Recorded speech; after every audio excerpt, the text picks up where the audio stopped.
Student next question जो है आपका quadratic equation exercise number 4.2 NCERT class 10। ठीक है, इसमें मैं लिख भी दे रहा हूं एनसीईआरटी क्लास 10, ये काम आएगा NCERT class 10।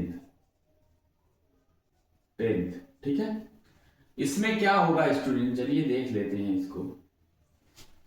Find two number whose sum is 27 and product is 182। यानी कि दो नंबर को फाइंड आउट करना है। नंबर हमको बताया नहीं गया है, उसके बारे में हिंट दे दी गई है कि ये दो नंबर फाइंड आउट करो जिसमें सम करने पर 27 एंड प्रोडक्ट करने पर 182 आ रहा है। चलिए देखते हैं solution of the question number 3 का करते हैं। ठीक है, let the number is x, find two number है तो वन नंबर हमने मान लिया x है, वन नंबर माना कि x है। ठीक है, दूसरी क्या हो सकती है, बड़ा जबरदस्त क्वेश्चन है। दूसरी क्या हो सकती है, second will be 27 minus x होगी। अब कैसे आ गया देखते हैं। मान लो दो चीजों को जोड़ने पर 27 आ रहा है, दो संख्या डिजिट को जोड़ने पर 27 आ रहा है। एक x है तो दूसरी, भाई दूसरी 27 में से x घटा दो क्योंकि एक तो x की भी वैल्यू होगी, तो ये हो गया 27 माइनस एक्स। तो सम इज 20, चलो ठीक है ये तो हो गया। And product is 182। इनका प्रोडक्ट करने पर, प्रोडक्ट करने पे क्या आ रहा है x और फिर मल्टीप्लाई 27 माइनस एक्स क्या आ रहा है इज इक्वल टू 182 आ रहा है, 182। चलिए इसको करते हैं, x का 27 में करिए 27x माइनस एक्स स्क्वायर। बहुत अच्छा, ये कर दिया हमने। 27x माइनस एक्स स्क्वायर 182 है इज इक्वल टू 182। इस सभी को टर्म को उधर लेके चलते हैं तो ए एक्स स्क्वायर जो था माइनस में, मैं यहां से उठाकर यहां रख दे रहा हूं। 27x minus x square is equal to 182। यहां पर एक्स स्क्वायर उधर जाएगा तो प्लस हो जाएगा, माइनस 27x हो जाएगा ये उधर जाने पर, और ये प्लस 182 रहेगा। ठीक है, इज इक्वल टू 0। 27 को किन दो संख्याओं के मल्टीप्लाई करें कि 182 आ जाए। 14 गुणे 13, 14 गुणे 13 3 7 21 नहीं होगा, हो जाएगा। 14 मल्टीप्लाई 13 42 14 2 6 8 एंड 1 182 आ गया। और 14 और 13 को जोड़ने पर 27 आ रहा है, माइनस 13 माइनस 14 मिलकर 27 हो जाएगा। ठीक है, तो हम स्प्लिट कर सकते हैं इसको। अब x square minus 14x minus 13x plus 182 is equal to 0। अगर इन दोनों में कॉमन ले रहे हैं, x कॉमन आ गया, x माइनस 14, इसमें कॉमन ले लेंगे तो माइनस 13 कॉमन ले रहे हैं तो x माइनस कितना आ जाएगा 14। ठीक है ना, x माइनस 14 कॉमन ले लिया आपने, x माइनस 14 कॉमन ले लिया, दूसरे में x माइनस 13 कॉमन ले लिया, तो देखा आपने x की वैल्यू या तो 14 आएगी, x की वैल्यू या तो 13 आएगी, यहां पर 0 है। तो कैसे जानेंगे हम कि यही वैल्यू है, बहुत जबरदस्त क्वेश्चन है। चलिए अगर x की वैल्यू 13 लेते हैं आप, 13 लेते हैं आप, तो इस सेकेंड विल भी क्या हो जाएगा, 27 में से 13 घटाएंगे, 27 में से जब 13 घटाएंगे तो 14 बचेगा। क्या बचेगा, 14 बचेगा। अगर x की वैल्यू 13 लेंगे तो इसकी वैल्यू हो जाएगी 14, अगर इसकी 14 लेंगे तो इसकी 13 हो जाएगी। तो ये आपका बहुत इजी क्वेश्चन है, देख लिया आपने कैसे हुआ। ठीक है, अब इसे हम मिटा देंगे। आप तो इसको स्टॉप करके भी देख सकते हैं, पॉज करके। मैं इसको अब करना है मुझे क्वेश्चन नंबर 5। ठीक है, चलिए अब देखते हैं।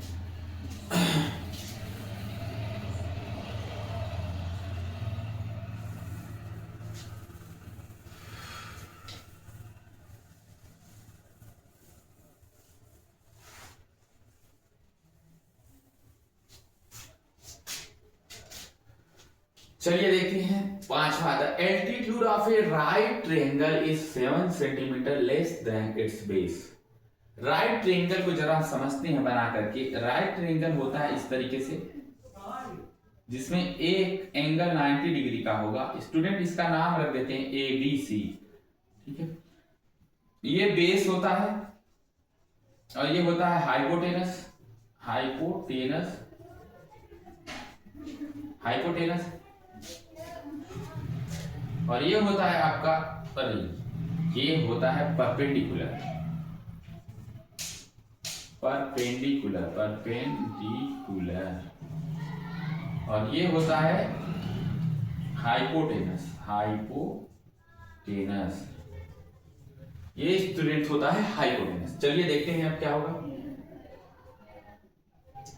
हाइपोटेनस हमेशा बड़ा होता है, आपने पढ़ा होगा कि the square of hypotenuse is equal to the square of the sum of square of base and perpendicular of right angle triangle, ठीक है। यहाँ क्या करें, हमने राइट एंगल ट्रायंगल बना लिया, ठीक है ना, राइट वाला। तो इसमें दिया गया है, इंफॉर्मेशन दी गई है कि altitude of a right triangle is 7 centimetre less than it's base. इस बेस को हमने मान लिया x है, तो इसका ये परपेंडिकुलर को ही क्या बोल देते हैं, एल्टीट्यूड। इसी को हम एल्टीट्यूड भी बोलते हैं। एल्टीट्यूड का अर्थ ऊंचाई से है, समझ लो। तो अगर ये x है, इससे ये 7 कम है, बता रहा है 7 लेस देन है, तो x माइनस 7 हम इसे लिख सकते हैं स्टूडेंट, ठीक है ना। अब हम क्या करना है, it's base if the hypotenuse is 13 centimetre, hypotenuse है 13 सेंटीमीटर। तो according to the Pythagoras theorem 13 का स्क्वायर जो होगा वो हो जाएगा x के स्क्वायर प्लस x माइनस 7 का होल स्क्वायर के बराबर, क्योंकि बेस का स्क्वायर प्लस परपेंडिकुलर का स्क्वायर इक्वल टू हाइपोटेनस का स्क्वायर, यही पाइथागोरस थ्योरम है। तो चलिए इसको देख लेते हैं। 169 इज इक्वल टू एक्स स्क्वायर प्लस इस a माइनस बी के होल स्क्वायर पर तोड़िए इसको, x square minus plus 49 minus 14x। जबरदस्त, इसको ही उधर लेके चले जाते हैं, झंझट खत्म करते हैं। एक्स स्क्वायर प्लस चलो यहीं जोड़ देते हैं, x x मिलकर के 2x स्क्वायर हो गया, 49 है, उससे पहले माइनस 14x लिखिए। 169 अगर उधर गया तो प्लस नहीं माइनस हो जाएगा। बहुत अच्छे, 169 को उधर लेकर जाइए तो 49 और माइनस हो जाएगा आपका 169, क्योंकि 169 उधर जाएगा तो माइनस हो जाएगा। तो 9 में से 9 चला गया 0, 6 में से 4 जाए 2 और 1, माइनस 120 आ रहा है। ये आ रहा है माइनस 120 इक्वल टू 0। अब हम क्या करें, 2 से इसे कट कर सकते हैं, 2 से कट करिए तो एक्स स्क्वायर, ये minus 7x minus 60 equal to 0। अब क्या करें, अब तो ये जबरदस्त हो गया। 60 कैसे आ सकता है, 2 डिजिट ऐसी चुनो जिनका मल्टीप्लाई 60 हो जाए। 10 छक्का 60, 15 चौके 60, 20 तिहाई 60,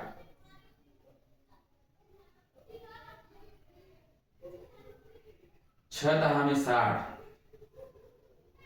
लेकिन ऐसे तो इसका काम गड़बड़ हो रहा है।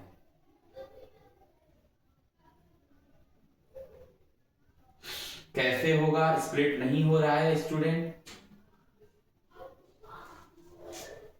60 वाला कैसे स्प्लिट होगा, कुछ गड़बड़ तो नहीं कर दी हम लोग, देख चेक करना होता है, भूल हो जाती है। 13 का स्क्वायर करेंगे 169 आ जाएगा, ये ठीक है। x माइनस 7 का x का स्क्वायर ये हो जाएगा आपका a square minus plus b square minus 2ab, ये तो ठीक है। 2x स्क्वायर यहाँ हो गया माइनस 14x हो गया, ठीक है। 120 कैसे आए, 169 50,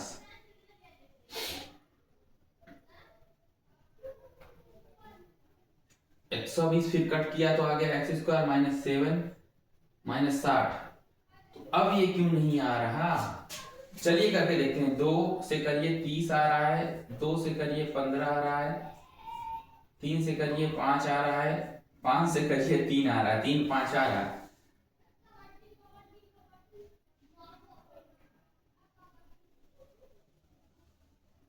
दो दूना 4 3 12 आ गया है। 2 दूना 4 3 12, 12 में से 5 गया 7 आ गया। इजी था लेकिन हमें करना था। -12x plus 5x minus 60 equal to 0। चलिए देखते हैं क्या होगा। इन दोनों टर्म में क्या कॉमन मिल रहा है, x, और x कॉमन मिलने के बाद x माइनस 12 बच गया, प्लस 5 कॉमन मिलने के बाद x minus 12 is equal to 0। यहां पर x माइनस 12 और x plus 5 is equal to 0। ये यहां से यहां कॉमन करके यहां लिख दिया गया है, ठीक है। अच्छा, x माइनस 12 इक्वल टू 0, तो x बराबर 12 हो जाएगा। ये x की वैल्यू -5 आ जाएगी, जिसको नहीं लिया जाएगा स्टूडेंट, साइड कभी माइनस में नहीं होती। x बराबर 12 ही लिया जाएगा। x अगर ये 12 हो गया तो 12 में से 7 अगर निकल गया तो कितना बचा, ये 5 बचा। तो एक साइड 12 हो गई, एक 5 हो गई। Find the other two side की वैल्यू कितना आ गई, 5 और इसकी 12 आ गई। ये हो गया टोटल क्वेश्चन ना। अब हम क्या करेंगे, वी विल एक्सप्लेन और सॉल्व द एक्सरसाइज नंबर 4.3, ठीक है ना, of quadratic equation in next lecture. ठीक है, थैंक यू।